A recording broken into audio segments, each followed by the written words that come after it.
মানে টান দিতে গেলে চামড়া কেটে যায়, ওই সময় একটু রাখতে গেছে, মানে রাখতে দিয়ে আবার 15 দিন পরে এটাতে সাইজ চালাইছে, কি হচ্ছে আসামিয়া যাও একটু রাখলেন অনেক সাইজ চালালেন চুলকায় চুলকায় চুলকায়, আসলে তো চুলকানি আছে যারা এরকম ভাবে জায়গা ক্ষেত্রে চুলকায়। আবার যে জন্মসূত্রে রেখে দিয়েছে হ্যাঁ কিন্তু আর চুলকানি নাই। তো যদি শুরুটা ভালো হয় তাহলে শেষটা ভালো হওয়ার সম্ভাবনা থাকে, ঠিক না? এই যুবক দ্বারা আজকের সমাজে দুইটা দিকই চলছে, তার মধ্যে বেশিরভাগই মন্দের মধ্যে আমরা জড়িত। আমরা দাবি করি মুসলমান, কিন্তু আমার বাড়ি বিয়ার অনুষ্ঠানে গেলে মুসলমানের কোনো কিছু একাদশীটা পাওয়া কথাটা ঠিক পেলাম না, ঠিক পেলাম। আবার যুবক মানে এমনও হয়ে গেছে, যদি মুরব্বীরা যায় বলে যে বাবা তোরা এটা করিস না, কারণ আমরা মুসলমান, যেই কাজটা তোরা করতেছ এটা ঠিক না, যে মন না ছেলে ভাইদের থেকে তোমরা সরে যাও, এটা আদবের কথা না বেয়াদবির কথা? বেয়াদবের কথা। এগুলা থেকে আমাদেরকে ফিরত আসার দরকার আছে না? আছে। এই জন্যই আজকের এই যুব সংগঠন 100 মিটার দৌড় বলেন আর 800 মিটার দৌড় বলেন আমার দিতে গেলে আমি পারবো না, কারণ আমার শ্বাস কাঠ হাঁপানি, কিন্তু আপনারা অনেকে দৌড় দিতে পারবেন, ঠিক না? কারণ আমাদের সেই যুবন শক্তি আছে। এই জন্য যুব কমিটি, যুব সংগঠন বা যুব সেনা যাই বলেন। আসসালামু আলাইকুম।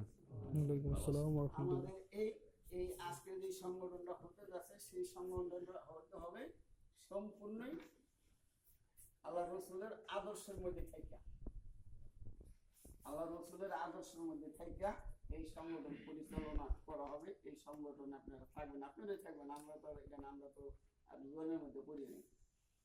তো এই দিকে আপনারা সম্মতি আছেন?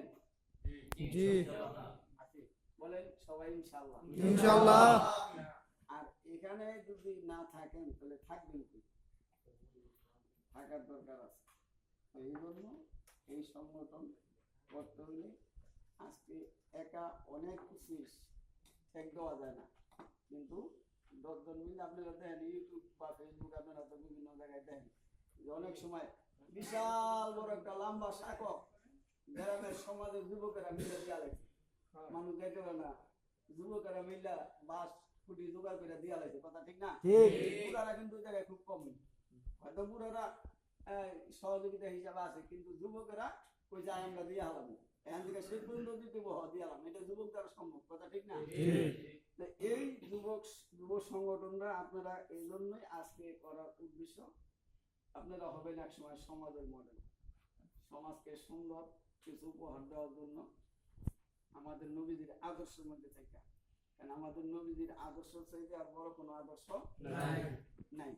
আপনি যত কিছুই খোঁজেন, যত ডক্টরেটের, যত নোবেল প্রাপ্ত যাদের জীবনী খুঁজেন, কিন্তু আমাদের নবীদের আদর্শ আসলে আমরা জানি না, বিদায় আমরা ওই যে খনিজ সম্পদের কথার মতন বললাম যে আমার অনেক খনিজ সম্পদ আছে কিন্তু উন্নয়নের মেশিন নাই। আমার নবীর আদর্শ এত সুন্দর আদর্শ, যে আদর্শ দেখা ইহুদি যারা বিদ্রোহী ছিল তারা ইসলাম গ্রহণ করে। সুবহানাল্লাহ। একটা কথা মনে করে আমাদের